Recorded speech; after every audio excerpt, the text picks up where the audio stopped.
Mahesh Babu Tollywood super star, ಕೋಟ್ಯಾಂತರ fans ಇದ್ದಾರೆ. ಮಹೇಶ್ ಬಾಬು ನೋಡಿದ್ರೆ ಸಾಕು ಕುಣಿದು ಕುಪ್ಪಳಿಸುತ್ತಾರೆ. ಪ್ರಿನ್ಸ್ ಮಹೇಶ್ ಬಾಬು ಅವರಿಗೆ ಈಗ ಸಂಕಷ್ಟ ಬಂದಿದೆ. ಜಾರಿ ನಿರ್ದೇಶನಾಲಯವು ಸೂಪರ್ ಸ್ಟಾರ್ ಮಹೇಶ್ ಬಾಬುಗೆ ನೋಟಿಸ್ ಕೊಟ್ಟಿದೆ.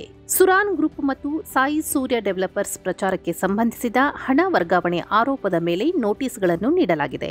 ಇದೇ ತಿಂಗಳ 27ರಂದು ಮಹೇಶ್ ಬಾಬುಗೆ ವಿಚಾರಣೆಗೆ ಹಾಜರಾಗುವಂತೆ ಇಡಿ ಆದೇಶಿಸಿದೆ.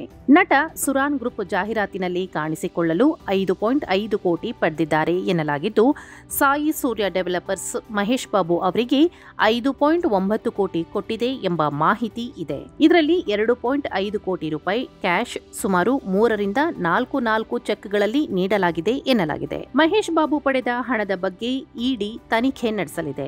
ಸುರಾನಾ ಗ್ರೂಪ್ ಮತ್ತು ಸಾಯಿ ಸೂರ್ಯ ಡೆವಲಪರ್ಸ್ಗೆ ಸಂಬಂಧಿಸಿದಂತೆ ಇಡಿ ಕಳೆದ ವಾರ ಹೈದರಾಬಾದ್ನ ಜುಬ್ಲಿ ಹಿಲ್ಸ್, ಸಿಕಂದ್ರಾಬಾದ್ ಮತ್ತು ಬೋವೆನ್ಪಲ್ಲಿ ಪ್ರದೇಶಗಳಲ್ಲಿ ಶೋಧ ನಡೆಸಿತು. ಈ ಕಂಪನಿಗಳು ಗ್ರಾಹಕರಿಂದ ಅಪಾರ ಪ್ರಮಾಣದ ಹಣವನ್ನು ಸಂಗ್ರಹಿಸಿವೆ. ಆದರೆ ಭರವಸೆ ನೀಡಿದಂತೆ ರಿಯಲ್ ಎಸ್ಟೇಟ್ ಯೋಜನೆಗಳು ಪೂರ್ಣಗೊಂಡಿಲ್ಲ. ಇಲ್ಲದೆ ಗ್ರಾಹಕರು ನೀಡಿದ ಹಣವನ್ನು ಅಕ್ರಮವಾಗಿ ವಿದೇಶಕ್ಕೆ ವರ್ಗಾಯಿಸಲಾಗಿದೆ ಎಂಬ ಆರೋಪಗಳಿವೆ.